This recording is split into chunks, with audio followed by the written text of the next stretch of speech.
ሳታመጣልኝ እኮ ልኪያት ነው። እቃውን ጠቅልላ እየወጣች ነው የምትልኪያት? አይደለም እኮ የኔ ልጅ። ና ቁጭ በልና ላስረዳ። ና ቁጭ በል። ምንድን ነው የምታስረጅኝ? ሰላም ጤና ይስጥልኝ ውድ ተመልካች፣ እንዴት ናችሁ? ደህና ናችሁ ወይ? ሁሉ ሰላም ሁሉ መልካም ነው፣ እግዚአብሔር ይመስገን። እኔ በጣም ደህና ነኝ። እንግዲህ ዛሬ አዲስ ቪዲዮ ይዤላችሁ መጥቻለሁ። ህይወት ክፍል 4ን ይዤላችሁ መጥቻለሁ። እንግዲህ ህይወት ክፍል 4 ሚስቱ እናትና ልጅ የባቢ እናትና የባቢ እህት ህይወት እነሱ ቤት እንድትኖራት አትፈልግም። ለምን እንደሆነ አላቅም። ዳኒ ራሱን የቻለ የራሱ ፍቅረኛና የራሱ ባለቤት አለው ብለው በጣም እየተሟገቱ ነው። ህይወት እንግዲህ እነሱ የቤት ሰራተኛ አድርገው ነው የሚያስቧት። እናትና ልጅ ለምንድን ነው እንደዚህ የጠመዷት? ህይወት እንግዲህ በጣም ቀልቧ ተሰብሯል። ሻይ ማፍልልኝና አምጪ ስትላት ሻይ ቀዝቅዟል ብላ የባቢ እናት እላዋ ላይ እየደፋች ነው። የባቢ እህትም አንቺ ምን ትመስላለች አስመሳይ፣ ሂጂ ከዚህ ጥፊ እያሏት ነው። እንግዲህ ልጄን ላንቺ ብዬ እንዳጣውና ላንቺ ብዬ ልጄን ከልጄ ጋራ እንደተጋጨው ታውቂያለሽ። ፊቴ እንድትቆሚ እኔ ምንም ነገር አልፈልግም እያለቻት ነው ህይወትን። የባቢ ናት። ህይወትን ቤት ውስጥ ያሉት ሰው ሁሉ እንደ ውሻ እያረጓት ነው። እና እንግዲህ ውድ ተመልካች ለምንድን ነው እንደዚህ የሚሆነው? ማን ነው ባቢ ደግሞ አንቺ የቤት ሰራተኛ አይደለሽም፣ የቤተሰብ አባል ነሽ እንጂ ከፈለግሽ እኔ እዚህ ኩሽና ውስጥ አንቺን ማየት አልፈልግምና ምክንያቱም ሰራተኛ አመጣለሁ ብሎ ኩሽና ውስጥ ሄዶ ሲያነጋግራት ነበረ ተደብቆ። ባቢ አይ እኔ መስራት እፈልጋለሁ፣ ሰራተኛም አልፈልግም። ግን ለምንድን ነው እንደዚህ እየደበከኝ? አንተ ፍቅረኛ እንዳለህ ለምንድን ነው ሳትነግረኝ? እኔ እኮ ፍቅረኛ እንዳለህ እኔ እኮ አላቅም ነበረ ብሎ ነው እያዋራት እያለ፣ ስለዚህ እኔ ሚስት ያለክም አልመሰለኝም፣ ፍቅረኛም ያለክ አልመሰለኝም። ግን ይቅርታ መጠየቅ እፈልጋለሁ አንተን። ምክንያቱም ይቅርታ የምጠይቀው ክፍልክ ስለገባው እኔ ባለቤት ያለክ አልመሰለኝም፣ ለዛ ነው ወደ ክፍልክ እየገባሁት ብላ ህይወት ባቢን ይቅርታ ስትጠይቀው ነበረ። ነገር ግን ይቅርታ ብትጠይቀውም እሱ ቤተሰቦቹን ነው እየፈራው። እህትና እናቱን በጣም ነው የሚፈራው። እነሱን ስለሚያከብራቸው እናትና እህቶቹን ስለሚያከብራቸው እሷ ባለችበት ቦታ ተደብቆ ነው በሩን ዘግታ ኩሽና ውስጥም ስትሰራ፣ አንዳንድ ቦታም ስትቆምም፣ የሆነ ሳሎንም ስትቆምም ሄዱ ነው ይቅርታ እየጠየቃት ያለው። ነገሮቹ ግን በጣም ከባድ ነገር ቢሆኑም ነገሮቹ በጣም እንግዲህ ለሷ ህይወት ከባድ ሊሆን ነው። እናትየዋ ደግሞ ልጁን ለሷ ብዬ ነው ለህይወት ብዬ ነው ልጄን ባቢን እያጣሁት ያለሁት። ልጄ አንቺ እኮ ላንቺ ብዬ ነው ልጄ ተናግሮኝ የሚያውቀው ልጅ እኮ ላንቺ ብሎ ነው ብዙ ነገር እየተናገረኝ ብላ በጣም ተናግራ ነበረ። ነገር ግን ህይወት ለሱ አንቺ ስለተናገረሽ ስለሱም ስለራሴም ይቅርታ ጠይቄያለሁ ብላለች የባቢን እናት። እንግዲህ የባቢ እህትም እዚህ ጋር በጣም እያፈጠጠች ነው።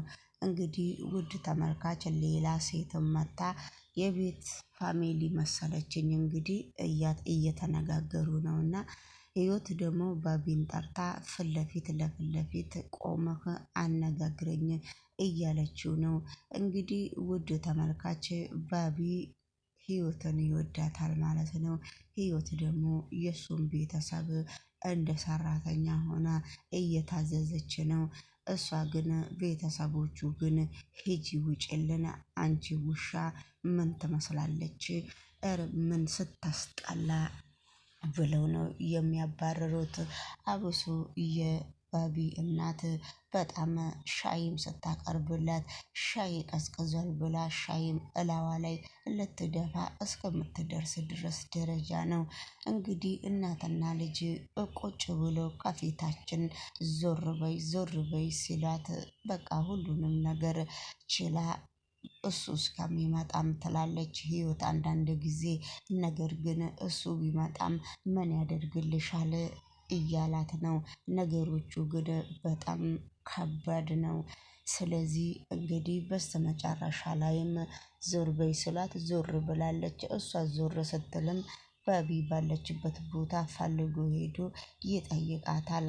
ነገሮቹ እንግዲህ ፍቅር ከቤተሰብ ስር ተደብቆ ሴት ልጅ ወንድ ልጅ ሲያፈቅርም ቤተሰብ ካወቀም ቤተሰብ ካልወደደም በጣም ላፈቀረውም ለተፈቃሪውም በጣም ከባድ ነው ብዬ ነው የማስበው። እኔ እንግዲህ እንደ ራሴ ነው አስተያየት የሰጠውና። ሰላም ጤና ይስጥልኝ ውድ ተመልካች፣ እንዴት ናችሁ? ደህና ናችሁ ወይ? ሁሉ ሰላም ሁሉ መልካም ነው፣ እግዚአብሔር ይመስገን። ይመሻል ይነጋል፣ እግዚአብሔር የተመሰገነ ይሁን። እኔ በጣም ደህና ነኝ። ይሄንም ቪዲዮ ላይክ እያደረጋችሁ በላይክ ግቡ። የኔ ቤተሰብ የሆናችሁ የደውሏን ምልክት እያጠቆራችሁ ሰብስክራይብ እያደረጋችሁ ወደፊት የምፖስተውንም ቪዲዮ እግዚአብሔር ወዶ ከፈቀደ አብረን እንከታተላለን። የሰው ቪዲዮ ቢሆንም ገብታችሁ ላይክ ብታረጉ በጣም ደስ ይለኛል። ውድ ተመልካች እንግዲህ እስቲ በዚህ አዲስ ድራማ ክፍል 4 ነው፣ አብረን እንከታተላለን። እናንተም በእኔ ተመልካች ያላችሁ፣ እኔ ተመልካችም የለኝም፣ ግን ሄዳችሁ ሰርች አድርጋችሁ ገብታችሁ ማየት ትችላላችሁና እንግዲህ ብዙ ነገሮች ድራማ ማለት እውነትም የእውነት ተረካም ሊሆን ይችላል። ድራማ ሆነም ዩቱብ ቻናል ያላቸውም የሌላቸውም አንዳንድ ጊዜ ዩቱብ ቻናል ስለ እየሄዱ ምንም ነገር በጣም አንዳንድ ጥሩ ትምህርቶች ከእነሱ ስር የምንማረው እነሱ ድራማ ይበሉ እንጂ ትክክለኛ ህይወት ከዚህ ውስጥ እናገኛለን ማለት ይቻላል። በአንዳንድ ነገሮች ውስጥ ትክክለኛ ህይወትን ይናገራል ማለት ነውና ይናገራሉ። እንግዲህ ሁሉም ባለበት ቦታ ይሄንን የድራማውን አክት የሚያዳምጥና የሚያይ ሰው ካለ በብዙ ነገር በህይወታችን ያለው ነገር ነውና አንዳንድ ነገሮቹ በጣም ከባድ ናቸው ማለት ነውና እንግዲህ ሁላችሁንም እንድትከታተሉ የነሱን ድራማ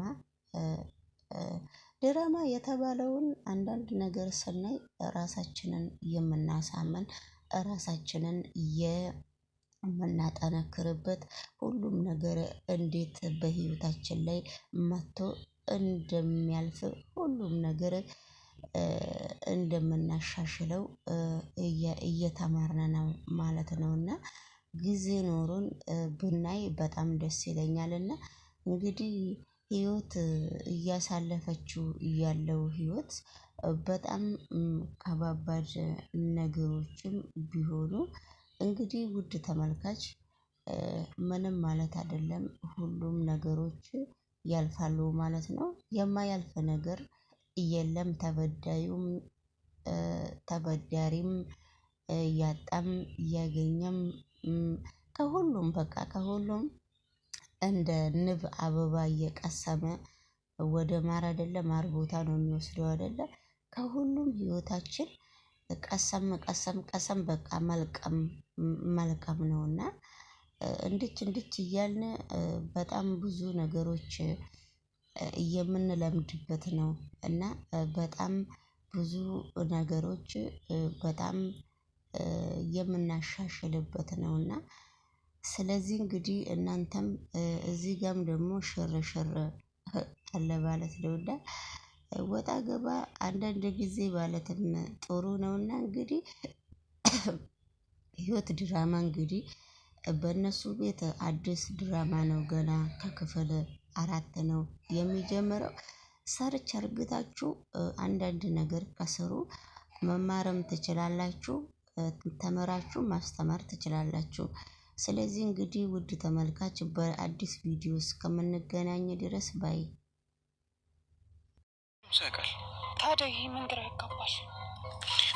አይደለም ይኸውልሽ ባለትዳር ነኝም ብለሽ